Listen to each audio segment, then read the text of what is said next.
Totoo naman eh, di ba? Pinipilit na lang natin yung sarili natin na magpaka-busy. Pinipilit na lang natin na malibang tayo sa ibang bagay para makonvince mo yung sarili mo na okay ka lang kahit hindi ka naman talaga okay. Di ba? Alam ko yan. Basta na kita. Nililibang mo yung sarili mo para hindi mo na maalala yung mga bagay na nagpapalungkot sa'yo. Kasi every time na mag-isa ka na lang, every time na wala ka nang ginagawa, naaalala mo yung mga bagay na ayaw mo nang maalala. Naiisip mo yung mga bagay na ayaw mo nang isipin.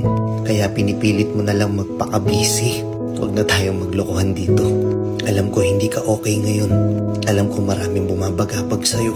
Pero kahit anong mangyari, naniniwala ako na kung ano man yung bigat na dinadala mo, malalampasan mo yan. Parte lang yan ang buhay.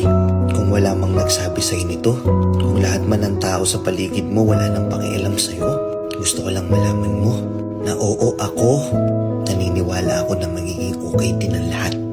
Kaya ikaw, umiti ka naman kahit konti. Huwag mong hayaang yung kalungkutan mo na yan sirain yung magandang ngiti mo. Deserve mong maging masaya.